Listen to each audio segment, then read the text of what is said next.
సంఘటనలు మీకు తెలిసే ఉంటది. నరసన్నపేటలోని ఒక టెంపుల్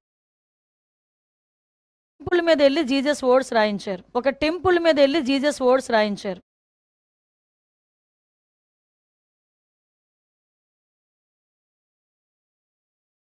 అంటే ఇలాంటి సంఘటనలు చూస్తుండేటప్పుడు ఏదో విధంగా మత కల్లోహాలు తీసుకురావాలి. ఇక్కడ లాండ్ ఆర్డర్ ఇష్యూస్ ని క్రియేట్ చేయాలి. ఒక క్రిమినల్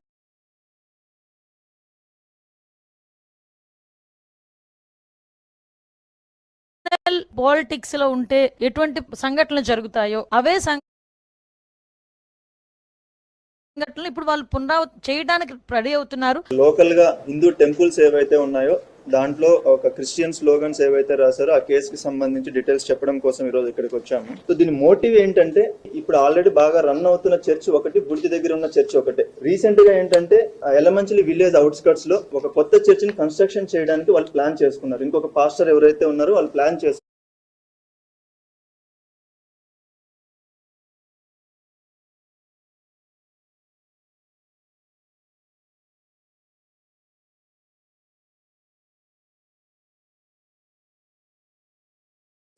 సో ఎప్పుడైతే వాళ్ళు ప్లాన్ చేసుకున్నారో ఈ ఇక్కడ బుడితి చర్చికి రావాల్సిన క్రిస్టియన్స్ ఎవరైతే ఉన్నారో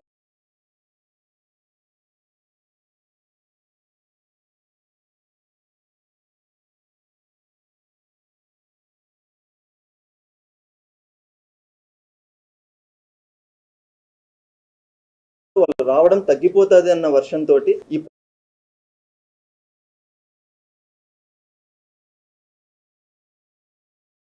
ప్రాబ్లం ని ఇట్లా క్రియేట్ చేస్తే విలేజెస్ ఆటోమేటిక్ గా కొత్త చర్చిని కట్టడానికి అపోజ్ చేస్తారు. కాబట్టి లోకల్ పాస్టర్ ఎవరైతే ఉన్నారో ఆయనను అపోజ్ చేయడం జరుగుతుంది. సో దాని వల్ల అప్పుడు చర్చి కన్స్ట్రక్షన్ ఆగిపోతే అప్పుడు ఈ బుడితి పాస్టర్ ఎవరైతే ఉన్నారో ఆయనకు అది అడ్వాంటేజ్ ఉంటుందన్న ఆలోచనతో ఇది చేసినట్లు మనకి క్లియర్ గా ఇది తెలుస్తోంది.